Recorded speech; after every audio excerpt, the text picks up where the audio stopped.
Hi everyone, welcome back to my channel. I hope everyone is doing well. In today's video, we are going to be talking some more about bullet journals, of course. Since it is the middle of the month and it can get kind of redundant with doing monthly and weekly spreads, I have 4 ideas for you guys of spreads you can do to mix it up a little bit. Whether you want to just have a little bit of fun, do some art, or actually be productive and organize your life, we've got a little bit of everything in today's video. So, starting out, I am making a gratitude page. I'm sure you guys have seen if you've watched my videos or anyone else's videos. This page is basically just a place for you to write down what you're thankful for, but I put a little bit of a twist on it by adding this really cool watercolor effect. I wasn't really sure where I was going with this at first. I was just gonna do the right hand side, but I realized I added way too much water, so I ended up just kind of letting it create itself. I started out with just the blue watercolor, and then I went in with some colored pencils, and then I actually ended up going in with some gouache paint, which I'd never worked with before, but I was really excited to try, and I was really pleasantly surprised with the pigmentation and how fast it dried, so I will probably be working with this gouache paint a lot more in my videos. I will link down below the exact paint that I'm using, but I haven't really tried very many, so I'm not sure if I'm ready to recommend it yet. But as you can see, I kind of turned this page into a bit of a galaxy, and at the center of it all is this black moon where I just wrote the word gratitude. And I plan on using this page as just kind of a place to write down things that I'm thankful for in my life.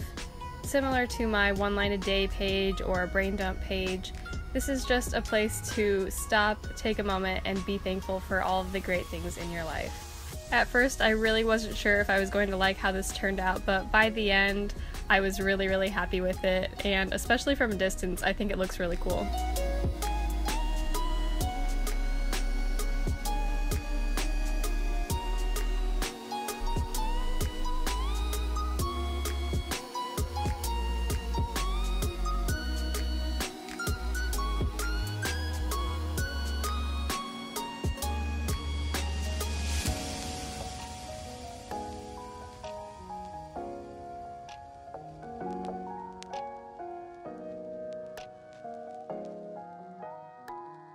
The next page I'm going to be doing is more of a functional goals page.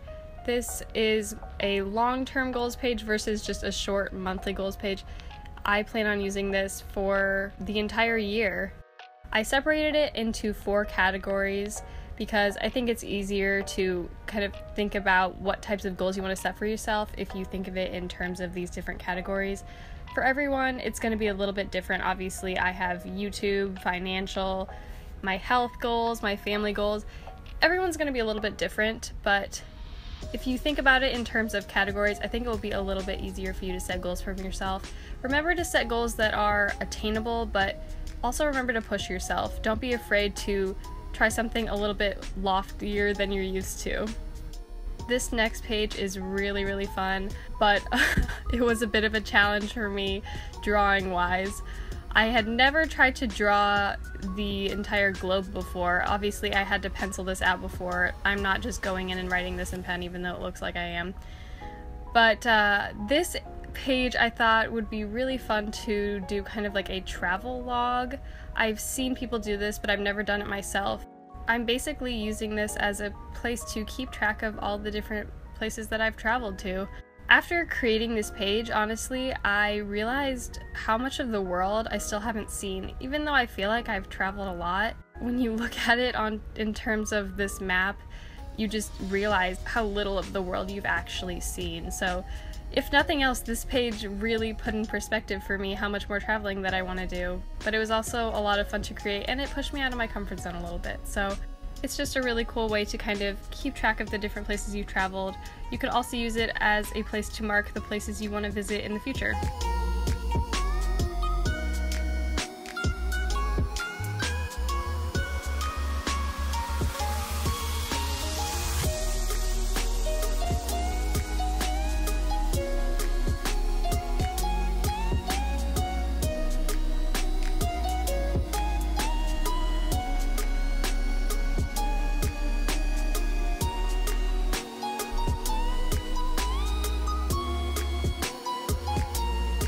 This last page is probably my favorite. I decided to create myself a little bit of a recipe bank. Since I am living in an apartment this year with a kitchen, I've been cooking for myself, and it's kind of hard to keep track of all the different ingredients that you need to buy for different recipes. Even my favorite things that I like to make, I still tend to forget an ingredient or two when I go to the store. So I'm going to use this as a place to keep track of all the different recipes for all the dishes that I like to make.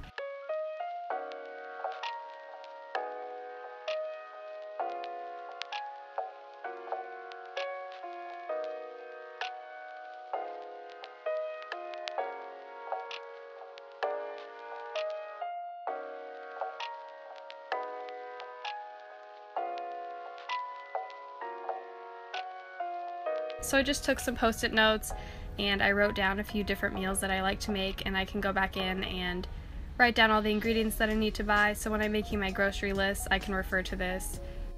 And that is it for this week's video. I hope this gave you some inspiration, and I really appreciate you watching. Have a great rest of your week, and I promise to see you next week with another new video. Bye guys.